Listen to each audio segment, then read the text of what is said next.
Willkommen, bienvenue, welcome once again to another live stream.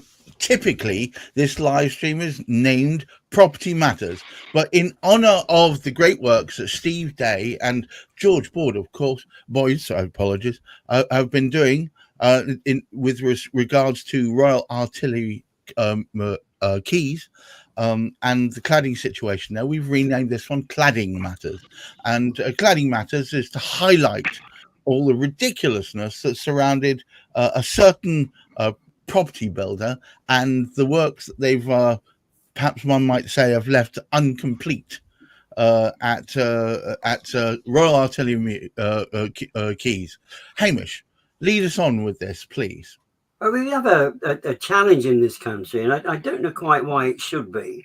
But, I mean, as a matter of interest, we are served, or not served particularly well, by Thames Water, who were bought up by a foreign company who owned it, and they've sort of lost all their monies and can't spend any monies. And it's been told that various things are going to happen next year, and they're going to be fined something like goodness knows how many hundreds of thousands of pounds because of the mess that there is. Now, they can't afford it. But they were allowed to buy, foreign people were allowed to buy into it. Now, we have a different situation here. We have a very healthy, financially viable building company with the name of Barratt's, who managed to successfully sell off tens of thousands of flats all over the place, which today have fire risks. Now, this is a British company, a British-owned company, and the wonderful guys that have made all the profits are trying to find ways of cutting short the improvement of both the safety and the financial situation the residents of Royal Artillery Quays have found themselves in. Now, we're using Royal Artillery Quays as a model because both the Earl of Lytton as well as Steve and his action group they've got to focus on that one. If we can get this one sorted, it should mean that people like George, people like Steve aren't living in conditions where there is a fire risk and they've been absolutely dumped on financially by the builder. Steve, welcome once again.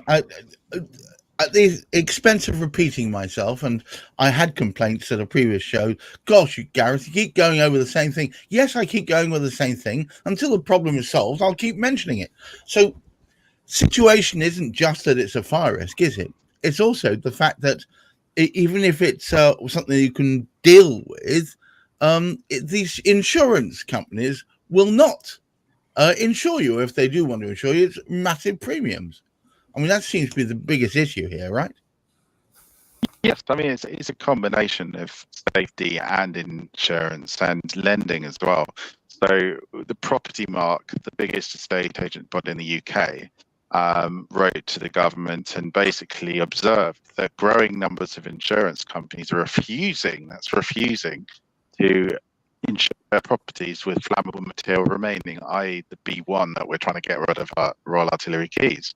And also the ABI, that insurer body, a large one in the UK, they also note that it's not just about taking the initial view of what needs to be done, life safety critical, but also they're interested in the property risk. So that's where you're leaving flammable material on over and above this life safety critical definition. And all we're saying really here at Royal Artillery Quays is a remediation is complete when it's safe, but also when you're not crippled by permit errors. Those two things need to be in place for it to be considered complete. So I remember we had our first initial chat with you, and you explained to me that after a lot of argy-bargy, you'd actually managed to get Barratt's to almost fess up and agree that they needed to remove this terrible cladding and the awful plastic clips that was holding it in place and all the rest of that nonsense. But what was left were these little, I don't know what you described them, little rectangular blobs. These spandrel panels, yeah. Right. And which were just about okay. But because of that, the insurance companies were still turning noses up at it, which effectively meant you were back to square one. Well, Tell me the latest thing on is, your tell me the latest on your fight to get this recognised by them and get them to take it off. well, the thing is, there is no ability of Barratt or the freeholders, who are the people that own the buildings. They don't know what the panels are made of, apart from what the insulation is made of, which is highly flammable XPS, as polystyrene. Now, these panels could be ACM panels used in a Grenfell fire, right? They're aluminium panels, but we don't know if they're ACM or not. Now, we've put those questions this week to the freeholders and Barratt, and we've asked them, can you be sure that these aren't those deadly Grenfell ACM panels or not? And if they are, what are you going to do about it? Are you going to take them off? I think you will. And if they aren't, where's your fire test evidence to prove that they aren't? Where's your investigations? And their reports have said they haven't conducted any investigations when they did the fire risk assessment for our remediation. So what we're asking for is just a very reasonable question. If you're going to leave very flammable material on our buildings and there's a risk it could be ACM panels like Grenfell, then jolly well show us what the panels are made of and show us the test evidence. If you're going to force us against our will for these to stay on our buildings, they are unwilling at the moment to share that with us. And we want a standoff, really. It's shocking. It's ridiculous. May I introduce George Boyd? George, thank you for taking your time out today to share with us. I was hoping you could perhaps tell me a little bit about your story, as far as the first time it even occurred to you that you might be sat within a building that was A, of diminishing value, and B, that was uninsurable. So I bought the property back in 2004 on shared ownership. And since then, I've staircased up to 100% ownership, which is great, and a good bit of investment, you know, from my time. And I'm nearly 60 now, and I'm thinking about retiring. And, you know, so the last 20 years of my working life have been investing in this, you know. And when the fire brigade done a test of the building, they found that we had flammable materials, and that's when we started to find out all about this. 2018, 2019, somewhere around there. And then it was quite shocking to realise, you know, it was the horrible news came along. And since then there's been this fight, which I must commend Steve on all that he's done in terms of the detail that he goes into and the understanding and the kind of really quite aggressive way that that Barratt's play with RAQ, really. And all the time we kind of hoped something was going to happen, and then we heard there's going to be remediation, you know, that they were going to remove the flammable panels. And then if you look at, as somebody who stayed there, my service charges crept up and up, you know, to really quite high level, where I'm paying $6,000 a year, you know, and I'm thinking about retiring. Then how am I going to manage that? And, you know, and then the resale. But anyway, I thought it was all going to be resolved. So there was a kind of euphoria of realizing it was going to be resolved, only then to be brought back down to earth by the fact that Steve's discovered that, in fact, they're going to leave flammable material on the building. We're going to go through 2 years of being, because we're on the river, you know, the building's going to be encased. So we're not going to be able to see any light in the buildings. We're going to go through 2 years of that nightmare, for then at the end of it to be left with flammable materials on the buildings, high insurance costs, and the problems with resale value. So all that's happened is that Barratt's have now got off the hook for our 2 years of further pain, and we're left in the same position that we were before.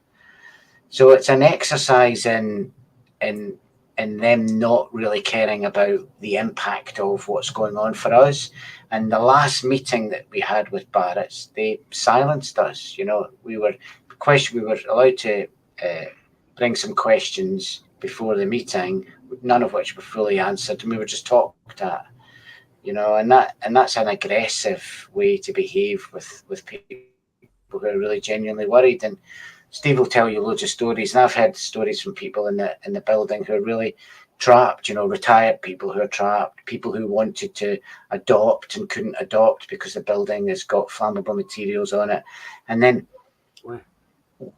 if they do this and they're allowed to leave these flammable materials on and untested, who's to say that we're not going to have to go through all of this pain again, because actually these materials that they're leaving on are actually going to cause further problems and you know, it's just not really helping to resolve Barrett's problem and ours. And that's the ideal way to go forward, isn't it? How's this made you feel? Well, when I bought the place, there's been, you know, so I was 39, you know, so when I bought the place, it was, you know, it was, okay, I'm going to invest in a London property and, you know, I'm going to take my hard-earned cash, because believe me, I've been spending a lot of money on this flat I'm living in. It's been pretty much since 2019 not worth anything, you know, and that makes you, so it's worrying from a financial point of view and an investment point of view. And I've got friends who, you know, have invested in a little flat somewhere, and, you know, and they've got equity and all this. So I don't have that luxury, and that's my kind of high class problem. My more serious problem is I've been living for 20 years, 20, you know, and some people 22 years, because my building got finished late, in a building which is high risk for fire, you know, and sometimes when the fire alarm goes off, you think, oh, is that it? You know, is that my building? Oh, am I going to get out? You know, 5 floors up. You know, am I going to be standing? You sometimes are sitting outside and you think, am I going to be standing outside and this is all going to burn down? You know, so you try not to think about that, but it is a problem, you know, and it is a constant kind of worry that you want to see resolved and you want to see an end of it. And if I thought we were dealing with a management company that I really thought had our interests at heart, I would feel a bit better. And if I thought there was a developer who really wanted to help, and a government who really cared about the leaseholders, I would feel okay. But at the end of the day, we've only got ourselves. We've only got Steve's expertise really to help us. You know, that's it. You know, because everybody else seems to be out for covering their own backs and getting out as Teflon as they possibly can. So Barrett's, in your mind, don't care about the owners of the properties within that building? I think it's even worse than they don't care. They kind of see us as a bit of, you know, how can we hoodwink these people by some really bad practices, you know, things that should be connecting other bits of the building together being plastic or missing, you know, compartmentalization that's not working, you know, those kind of things are sloppy work. They push back really hard and aggressively when their sloppy work is pointed out, and only when they're forced do they come to the table, and only when they're really forced do they come to the table and do the right thing, and even then they're still trying to squirm their way out. So and the government really, it feels like, you know, if this was an oil spill, you know, they wouldn't be saying to people, oh, you have to pay for the cleanup on the river because you live near it.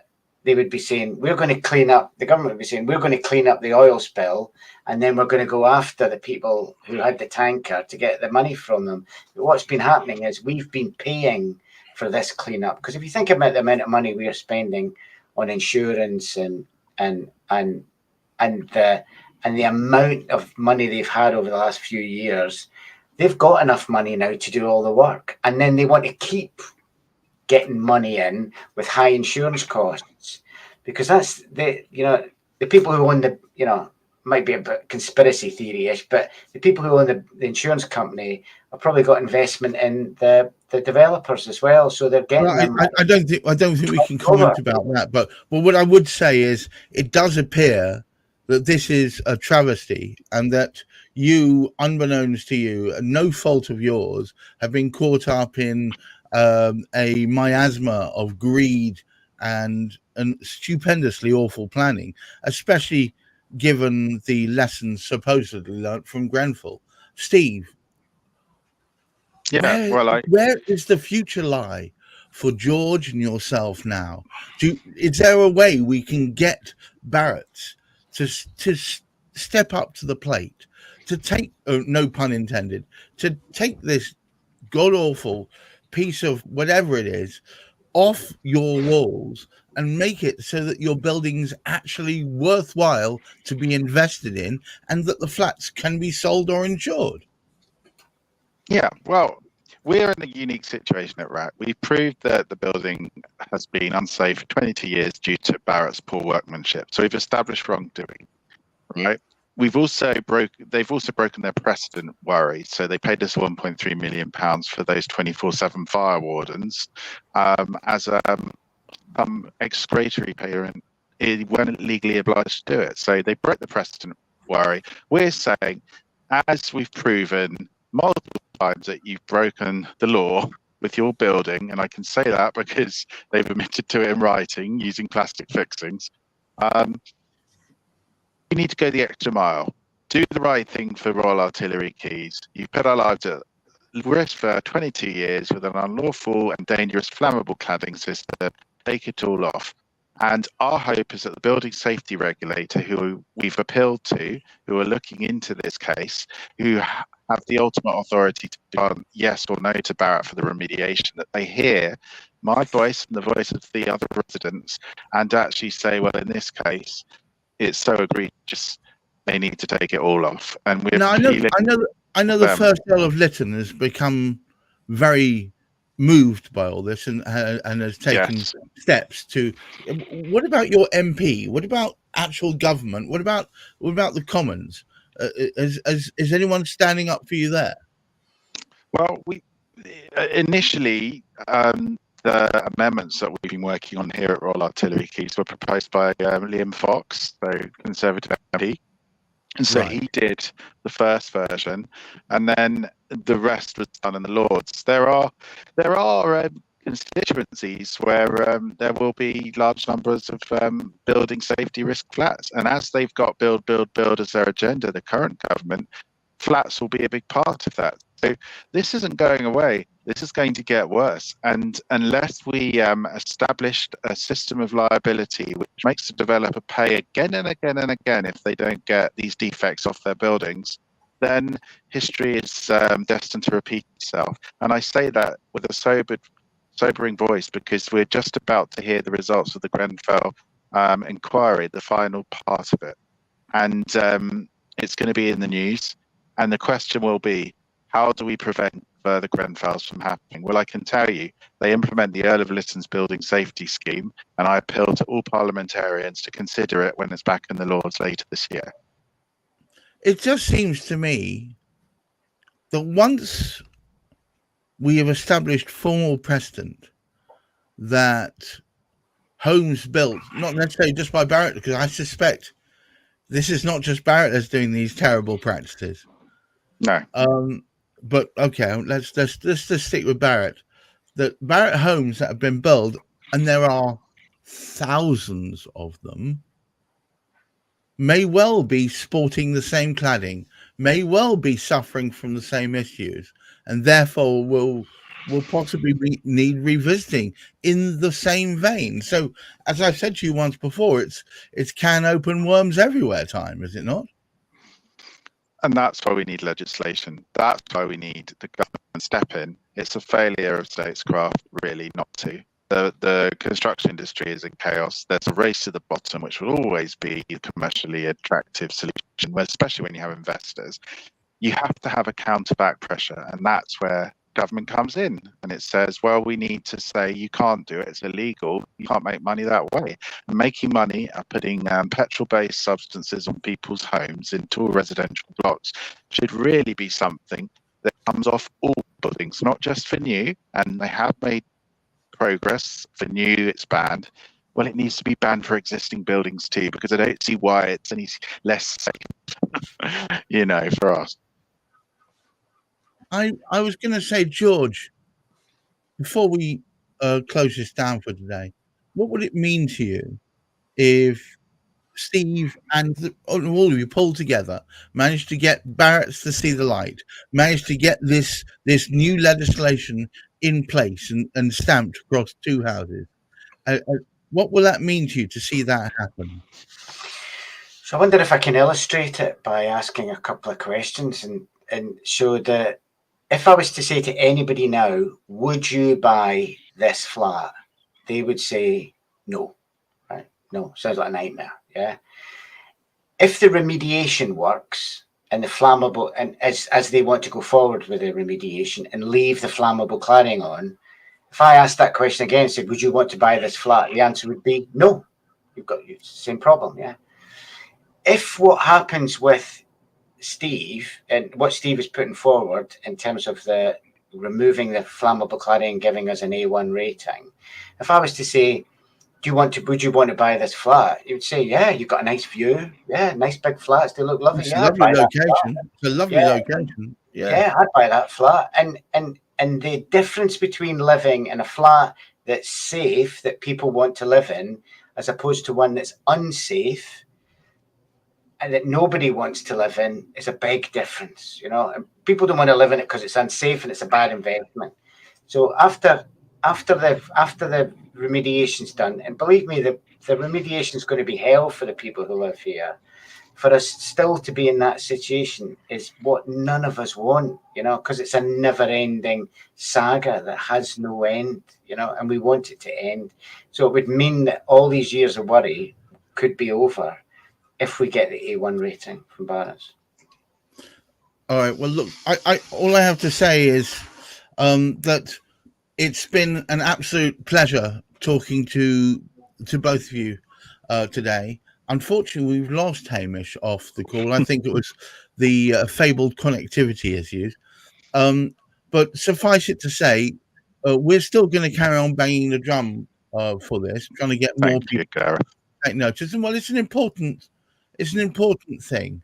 And I think that the more this happens, the more people will take notice of what's going on here. So suffice it to say, thank you very much, George Boyd, for taking the time out. Of course, Steve Day will be returning next Friday for more property matters, probably cladding matters still.